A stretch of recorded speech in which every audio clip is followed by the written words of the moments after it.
Hello and welcome. My name's Tony Robertson, and you are watching another episode of Tony Talk.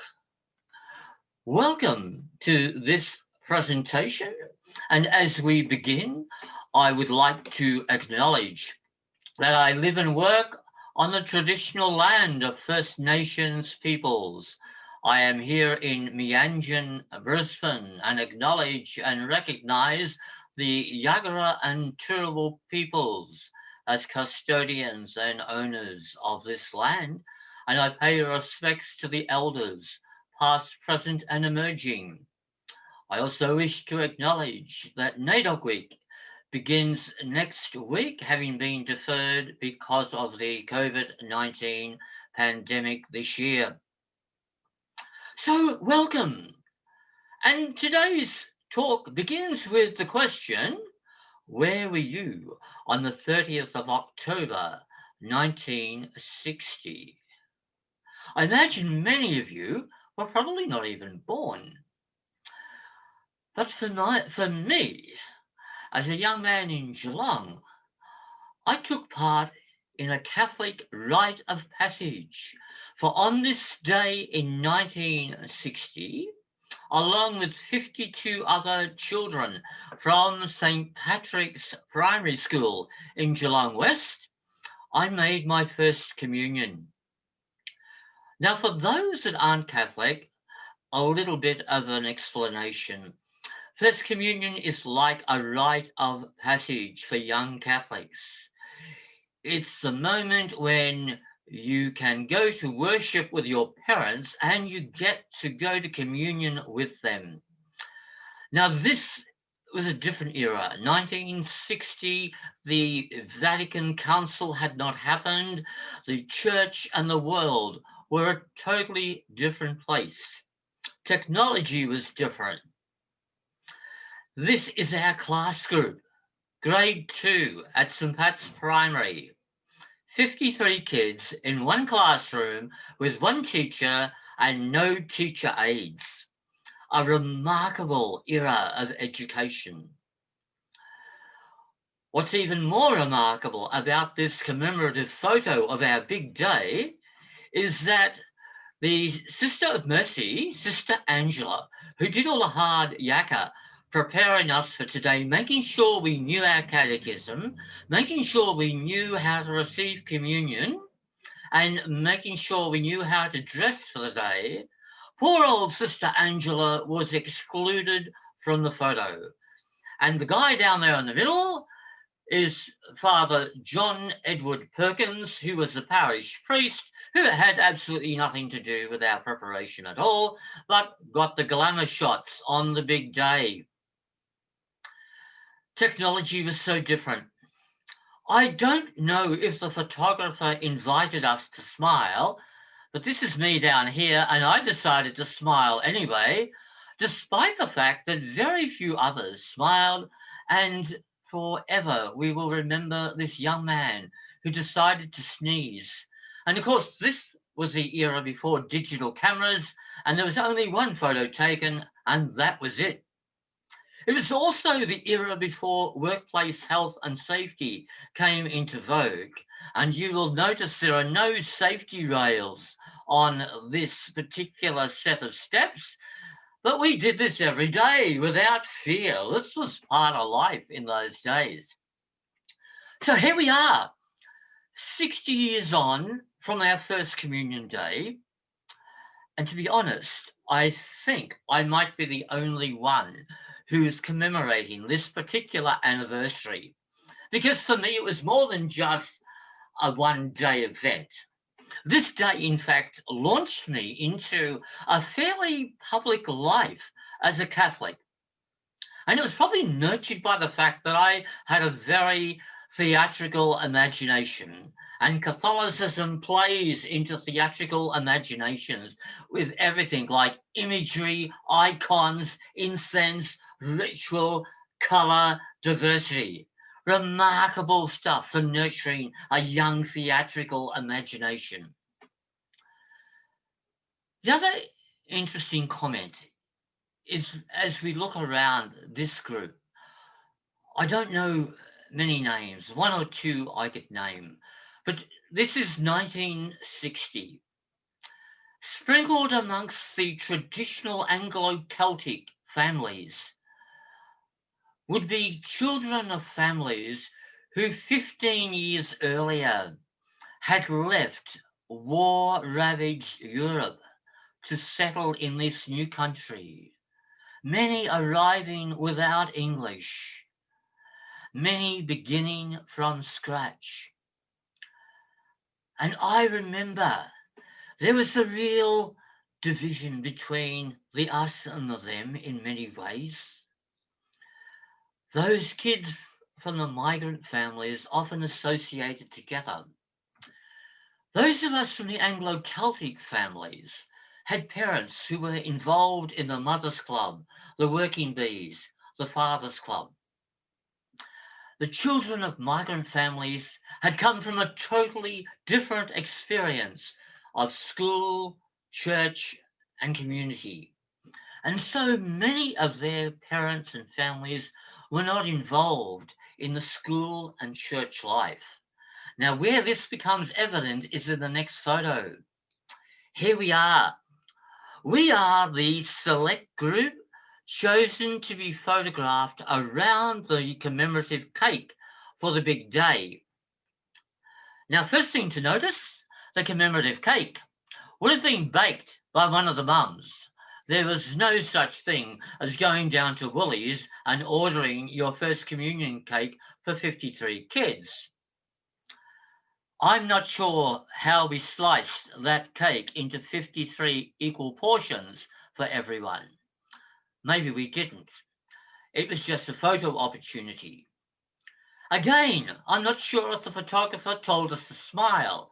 I obviously thought it was a military parade. There are a couple of smiles in here, but most of these young kids are the children of parents who are actively involved in the school, the cream of the crop, whose parents did the tuck shop, did the Mothers Club, and all that sort of thing.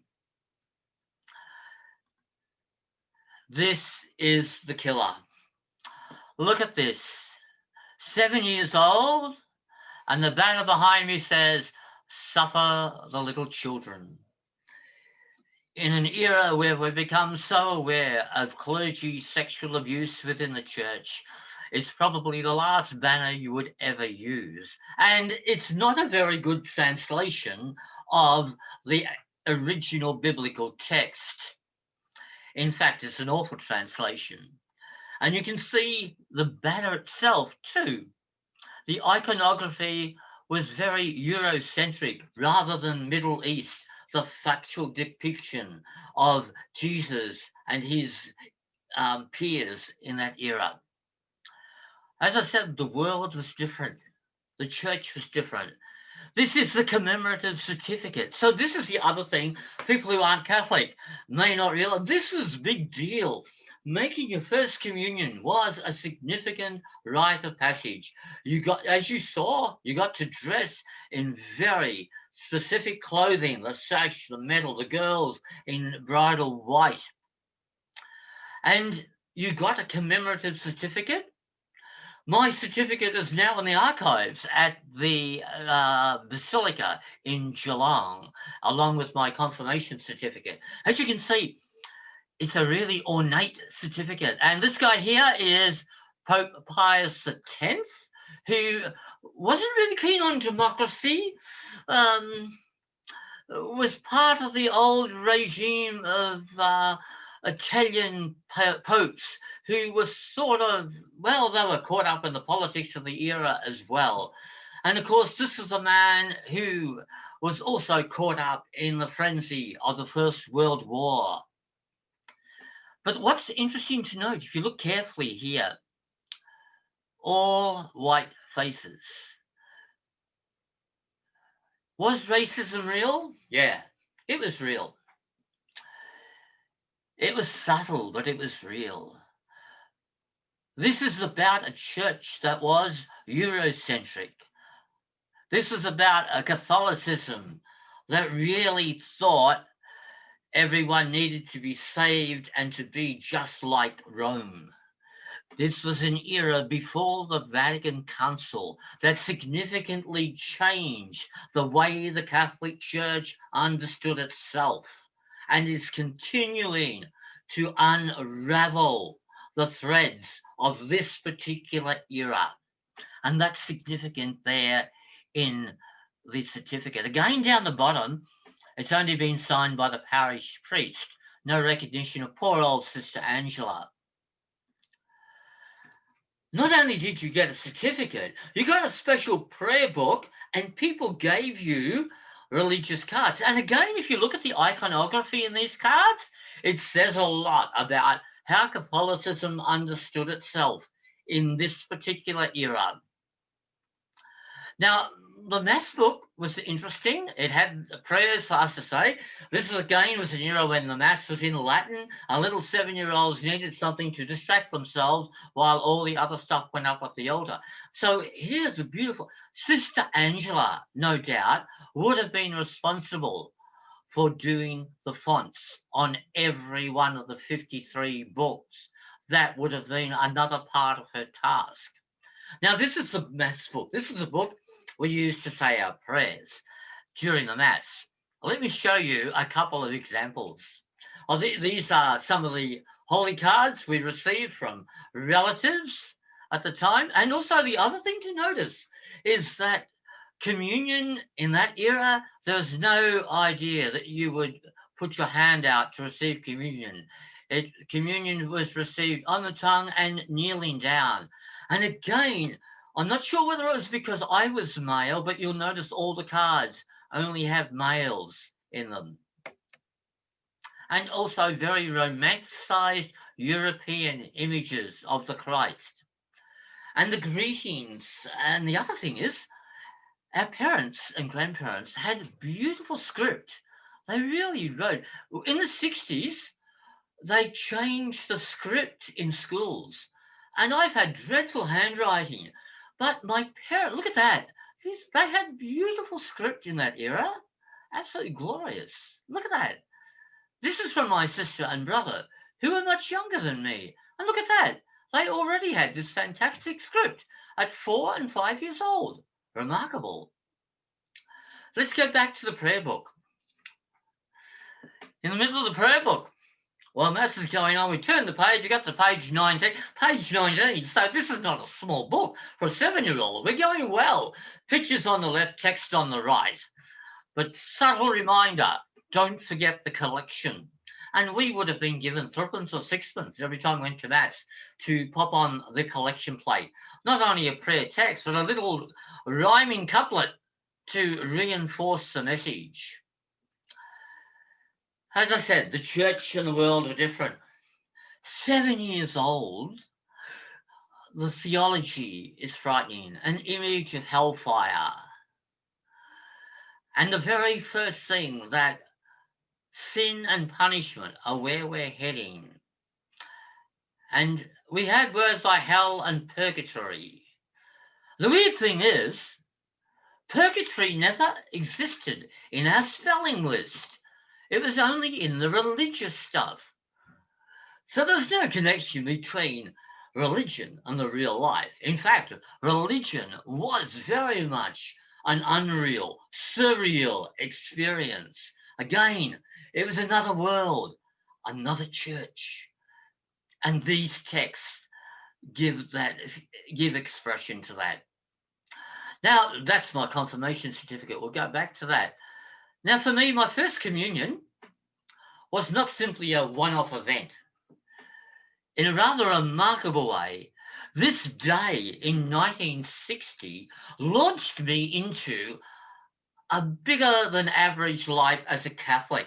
Now, for most Catholics, the most public thing they do is tick the Catholic box on the census form. And I think that's true for the vast majority. If you did a statistical analysis from the census, you'd probably find that.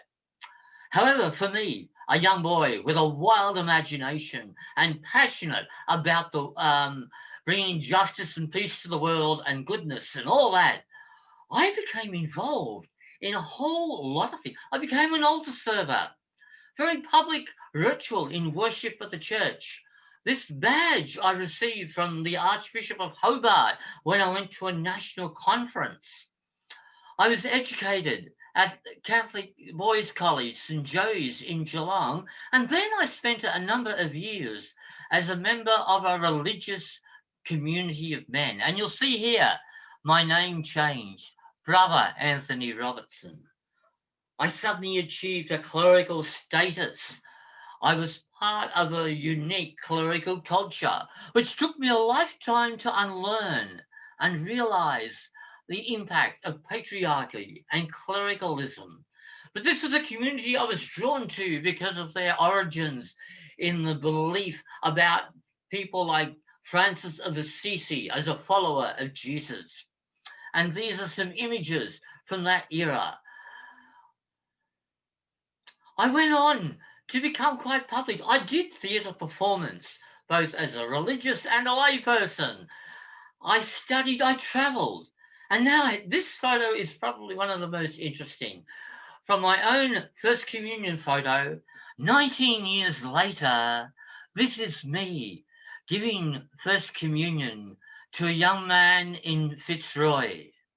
So much has changed. Apart from the incredible hairstyle, communion is now received in the hand. The other big change to notice subtly, look here, a camera, another guy taking a photo. In 1960, you would not have seen a camera inside a church. There's no way anyone took photos in a church. But by 1979, people were bringing cameras to record these moments. You'll also notice more informality about the dress. So that is a remarkable image to have, from an image of my own First Communion to an image of me giving First Communion to a young man in Fitzroy, where I lived and worked amongst people living in the Housing Commission units in Brunswick Street, in Fitzroy, and through Collingwood. I continued a very public life as a Catholic, going overseas as a volunteer, a member of a staff of Catholic schools, both primary and secondary, hanging out with Catholic bishops from time to time, meeting the legendary Bede Griffith and introducing him to an overflow crowd at St. Francis Church in Melbourne, visiting the community of Santa Teresa in Central Australia, life in Papua New Guinea on a Catholic mission station. This is a great photo. This was taken in 1992. This young man, Damien, was a Year 12 student at Nudgee College in Brisbane. And I had Damien as a guest to a youth festival I organised that year. In recent years, Damien went on to become the first Indigenous ambassador, and he was the ambassador to Denmark. So that's a bit of history there. And look, there I am hanging out in Cathedral for the induction of members of the Archdiocesan Pastoral Council.